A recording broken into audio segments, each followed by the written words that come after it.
세계 경제의 붕괴는 어느 날 갑자기 사이렌을 울리며 찾아오지 않습니다. 조용히 그러나 분명하게 시작됩니다. 사람들은 일상의 바쁨 속에서 그 신호를 지나치고 뉴스 속 숫자들을 단순한 통계로만 받아들입니다. 그러나 역사는 늘 같은 방식으로 경고해 왔습니다. 붕괴는 폭발이 아니라 침식이며 하루아침이 아니라 축적의 결과입니다. 지금 우리가 서 있는 자리 또한 그런 지점에 가까워지고 있습니다. 첫 번째 징후는 과도한 부채입니다. 개인, 기업, 정부 할 것 없이 빚에 의존하는 구조가 일상이 되었습니다. 빚은 원래 미래의 생산성을 앞당겨 쓰는 도구입니다. 하지만 생산보다 빚이 더 빨리 늘어나는 순간 그것은 성장의 엔진이 아니라 붕괴의 도화선이 됩니다. 많은 나라에서 국민소득 대비 부채 비율이 역사상 최고치를 기록하고 있습니다. 이는 이미 미래의 소득이 상당 부분 저당 잡혔다는 뜻입니다. 더 이상 빚으로 문제를 해결할 수 없는 시점이 다가오고 있습니다.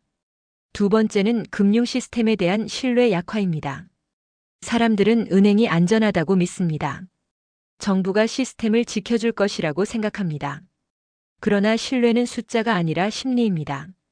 작은 불안이 커지고 몇몇 금융기관의 문제가 드러나는 순간 그동안 억눌려 있던 공포가 한꺼번에 터져나옵니다. 금융은 믿음 위에 세워진 구조이기 때문에 믿음이 흔들리면 실물 경제보다 훨씬 빠르게 무너집니다. 세 번째는 실물 경제의 피로입니다. 세계 곳곳에서 기업들은 구조 조정을 하고 공장 가동률은 떨어지며 소비는 위축되고 있습니다. 겉으로 보면 여전히 화려한 브랜드와 신제품이 넘쳐나지만 그 이면에는 마진 감소와 비용 압박이 쌓여 있습니다. 기업이 더 이상 투자를 늘리지 못하면 일자리는 줄고 소득은 감소하며 소비는 더 위축됩니다. 이 악순환이 일정 수준을 넘으면 경기 침체는 장기화됩니다. 네 번째는 부의 양극화 심화입니다. 상위 소수는 여전히 자산을 불리지만 다수의 사람들은 생활비를 감당하기조차 버거운 상황에 놓여 있습니다. 중산층이 무너지면 사회의 소비 기반이 붕괴됩니다. 경제는 결국 다수의 구매력 위에서 돌아갑니다. 부자가 아무리 많아져도 대다수가 가난해지면 시장은 유지될 수 없습니다. 양극화는 단순한 사회 문제가 아니라 경제 붕괴의 직접적인 원인입니다. 다섯 번째는 세계 질서의 불안정입니다. 국가 간 갈등, 관세 장벽, 지정학적 긴장은 공급망을 끊어놓고 비용을 높입니다. 과거에는 효율과 협력이 세계 경제를 움직였다면 이제는 불신과 경쟁이 중심이 되고 있습니다. 이는 곧 생산비 상승과 물가 압박으로 이어지고 서민들의 삶을 더욱 어렵게 만듭니다. 여섯 번째는 화폐 가치에 대한 의문입니다. 많은 나라들이 위기를 막기 위해 돈을 대량으로 풀었습니다.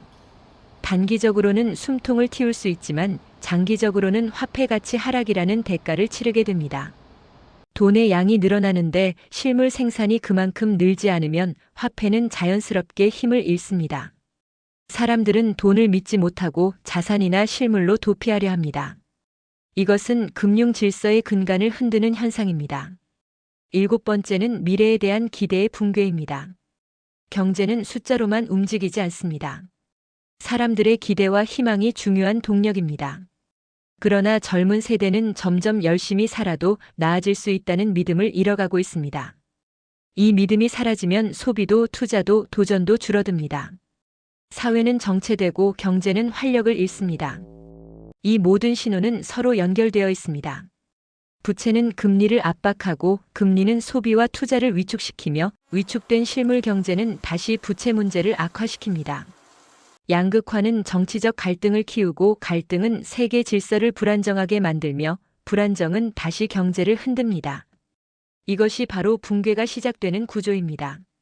그러나 붕괴는 곧 멸망을 의미하지는 않습니다.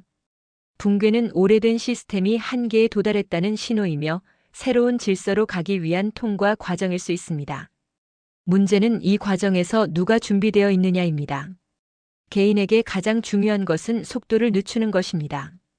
무리한 확장, 과도한 빚, 과시적 소비에서 벗어나야 합니다. 현금 흐름을 안정시키고 생활비 구조를 단순화하며 작은 위기에도 흔들리지 않는 기반을 만들어야 합니다. 또한 하나의 소득원에만 의존하지 않는 구조를 고민해야 합니다. 사회적으로는 성장의 환상에서 벗어나는 용기가 필요합니다. 끝없는 확장과 소비가 아니라 지속 가능성과 균형을 중심에 두어야 합니다. 불을 더 크게 만드는 것보다 무너지는 사람을 줄이는 것이 더 중요합니다. 시작되는 세계 경제의 붕괴는 공포를 조장하기 위한 말이 아닙니다. 깨어있으라는 경고입니다.